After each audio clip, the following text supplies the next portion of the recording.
Okay mga guys, simulan na tayo. Kailangan, kung walang nagbabantay, ayusin natin yung trabaho natin para hindi tayo pinagalitan mga boss. Ganyan talaga mangitan ng pera. Kahit mahirap, pero kapag dumating Sabado, masaya tayo. Dahil nagbayad utang eh. Diba? So guys, makakasama namin. Paano ba din? Paano sa? Ha? So makakasama namin na isang grupo. Yan.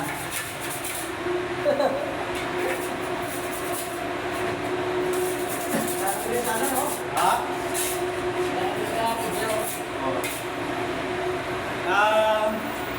Ito lang mga guys. Sa dami-dami ng skin coat, ang kasanayan ko ganito talaga ang gamitin ko. At saka isa kaplita. Mahirap kasi kung ginagamit tayo ng spatula. Kasi matakalan yun eh. Kahit tayo arawan, do magyawan.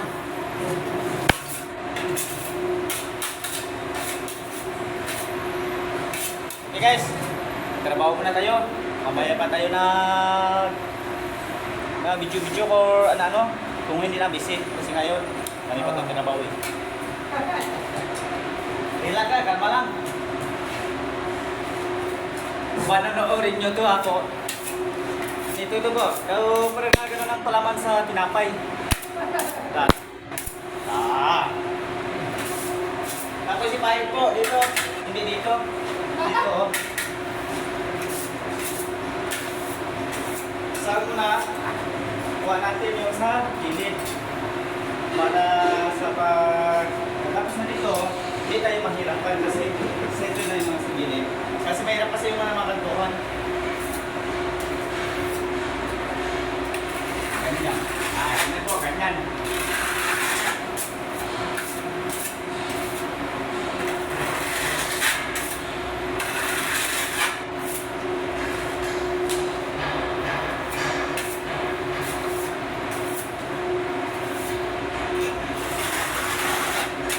Kita natin. Ganyan po, ganyan mo. Okay kayo, namin tayo.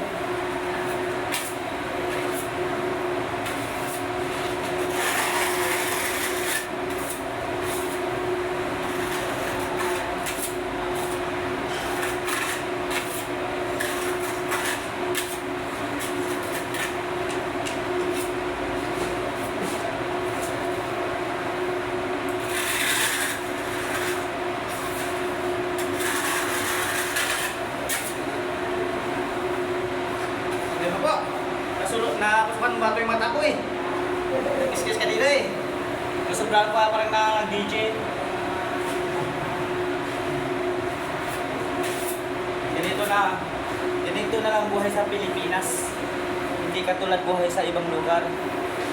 Kasi kung sa ibang lugar, oo, malaki ng kwarta. Pero, mahirap kapag hindi ka kompleto. Mga requirements. Siyempre, kung wala ka ganyan, sigurado ko sa kulungan ka nagtrabaho. Tama, di ba?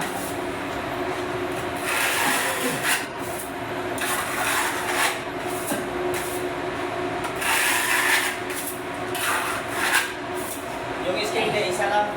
Marami yung diskarte. Depende sa paggalaw mo yung ano mo, katawan mo. Kanya mo rin may diskarte kapag nagtrabaho. Hindi naman sabihin nila, iba-iba diskarte. Hindi. Kanya-kanya. Katulad akin. Iba ko. Sarili mundo.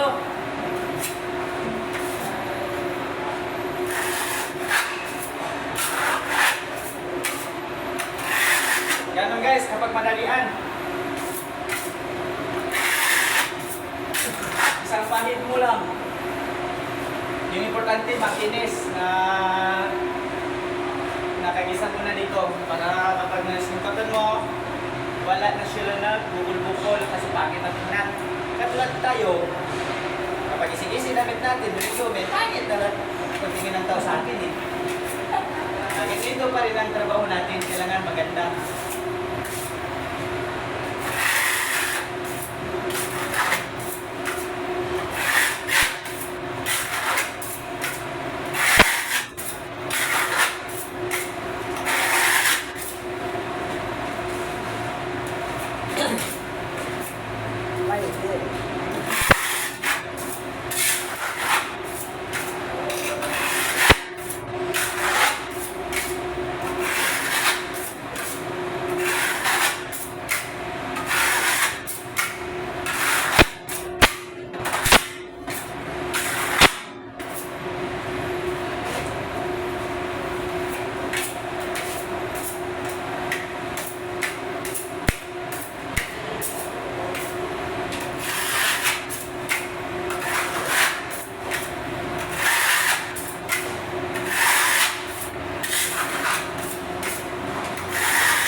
Sobrang tigas ng halo ko eh.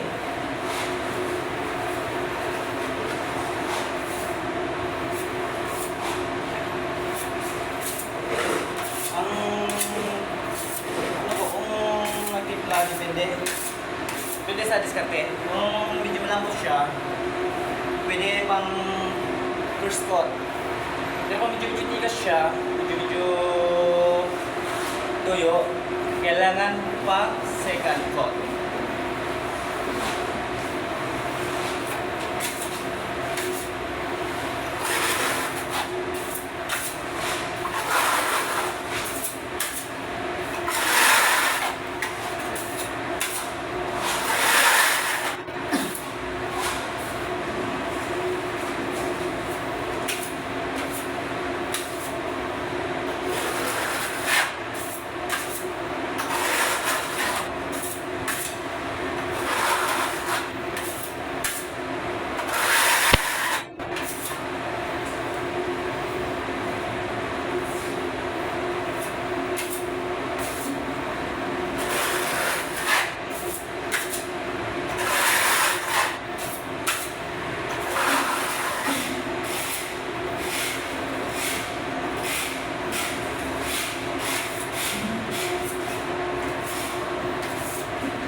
Okay nga guys, na ngayon naubusan na tayo halo.